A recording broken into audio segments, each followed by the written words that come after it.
Warahmatullahi wabarakatuh. Pertama, saya ucapkan terima kasih terlebih dahulu kepada Ibu Moderator yang telah memberikan kesempatan kepada saya untuk memaparkan hasil penelitian saya pada hari ini. Perkenalkan terlebih dahulu, nama saya Maida Safita. Adapun penelitian yang ingin saya paparkan hari ini yaitu terkait tentang implementasi pembelajaran berdiferensiasi di sentra persiapan pada anak usia dini. Nah, sebagaimana yang kita ketahui, anak usia dini adalah anak yang berusia dari 0 hingga 6 tahun, di mana usia ini sering kita sebutkan dengan masa the golden age, di mana masa ini merupakan masa yang paling tepat atau yang paling baik untuk menstimulasi setiap perkembangan anak, baik itu perkembangan nilai agama dan moralnya, terus juga perkembangan bahasa, perkembangan kognitif, perkembangan sosial emosional, dan juga perkembangan seninya. Nah, tapi perlu kita ketahui bersama bahwa setiap anak ini memiliki karakteristik yang berbeda-beda, baik dari segi minat, bakat, maupun gaya belajar. Maka oleh karena itu, seorang guru dituntut untuk mampu dalam merencanakan kegiatan pembelajaran dan menyediakan pengalaman belajar yang bervariasi. Nah, terlebih dahulu, pendidikan berdiferensiasi ini hadir sebagai solusi untuk memenuhi keberagaman tersebut. Pembelajaran berdiferensiasi adalah pendekatan dalam pembelajaran di mana guru mengakui perbedaan individu di antara setiap siswa itu yaitu berbeda-beda gitu, tidak bisa disamakan. Adapun rumusan masalahnya yaitu bagaimana implementasi pembelajaran berdiferensiasi di sentra persiapan di TK IT Syekh Abdul Rauf. Dan tujuan dari penelitian ini adalah untuk mengetahui bagaimana implementasi pembelajaran berdiferensiasi di sentra persiapan di TK Syekh Abdul Rauf. Dalam hal ini, metode penelitian yang saya gunakan dalam penelitian ini yaitu penelitian ini menggunakan penelitian kualitatif sebagai rancangan penelitian. Penelitian kualitatif itu adalah sebuah pendekatan yang digunakan untuk menggali dan memahami makna dari seseorang atau sekelompok orang yang menjadi sumber dari permasalahan manusia atau sosial.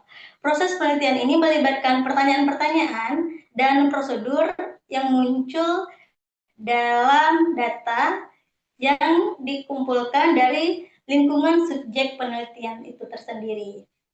Nah, adapun hasil dan pembahasannya di mana diferensiasi, penyusunan dan pengembangan KOSP. Nah, pada tahun 2006 kita kerap mendengar yang namanya kurikulum tingkat satuan pendidikan atau KTSP.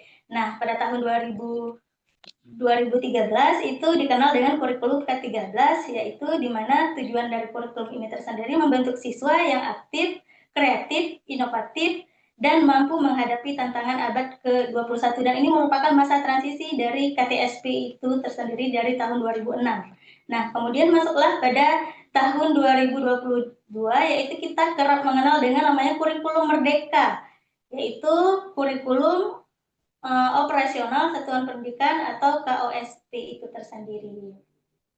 Nah, dari proses penyusunan dan pengembangan KOSP di TK IT Syekh Abdul Rauf ini merujuk pada karakteristik khas dari sejarah berdirinya satuan pendidikan tersebut. Sekolah ini mengedepankan profil lulusan menjadi cendekiawan muslim. Nah, hal ini dapat dilihat dari visi sekolah yang tercerminkan ke dalam misi dan tujuan dari satuan pendidikan yang menekankan pada cerminan seseorang muslim yang berhasil dunia dan akhirat. Nah, kemudian penyusunan selanjutnya itu dilanjutkan dengan penyusunan tahapan pelaksanaan pembelajaran. Nah, dilaksanakan pada kegiatan rapat kerja atau raker. Nah, sebelum proses pembelajaran berlangsung tentunya ya.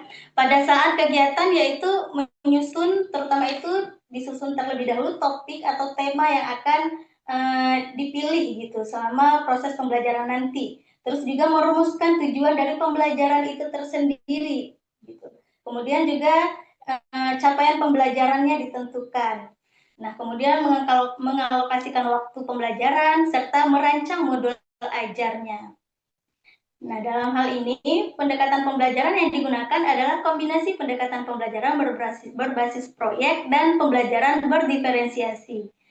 Perencanaan pelaksanaan pembelajaran berbasis proyek ini disusun dalam modul ajar atau P5 yang sangat sering kita dengarkan sekarang ya, pada saat kurikulum merdeka. Sementara perencanaan pembelajaran berdiferensiasi ini disusun dalam modul ajar intrakurikulernya. Dalam hal ini, proses pembelajarannya menggunakan metode pembelajaran sentra. Nah, diferensiasi dalam penyusunan modul ajar di sentra persiapan yaitu dapat dilihat dengan adanya penyediaan alat dan media dan juga sumber belajar yang sangat beragam pada sentra persiapan, di mana kita ketahui bahwa sentra persiapan ini di mana kita membentuk anak-anak agar siap untuk jenjang ke jenjang berikutnya gitu. Kegiatan-kegiatan yang sering dihadirkan pada sentra persiapan ini berupa kegiatan yang berbentuk literasi, numerasi, pra-menulis, dan pra-membaca gitu. Tersedianya ragam yang berbeda dari alat, media, dan sumber belajar yang berbeda-beda ini memberikan kesempatan bagi kemampuan anak yang heterogeni untuk memilih alat atau media dan sumber belajar yang sesuai dengan kemampuan dan minat anaknya dan juga gaya belajar anaknya. Nah, adapun kesimpulan yang dalam penelitian ini yaitu pembelajaran berdiferensiasi yang terlaksana dalam pembelajaran di TKIT Syekh Abdul Rauf dapat dilihat melalui penyediaan alat, media, dan sumber belajar, kemudian juga lokasi belajar yang berganti-gantian, di mana pemilihan model pembelajarannya dan rancangan ide kegiatan berpusat pada anak. Hal ini juga hasil karya main anak ini juga akan bervariasi.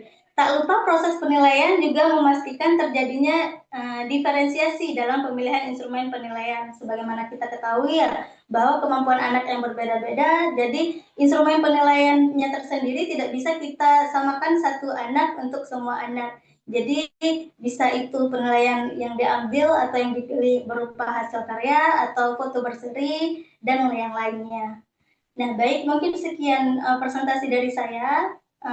Lebih dan kurang saya mohon maaf. Saya akhiri. Wassalamualaikum warahmatullahi wabarakatuh.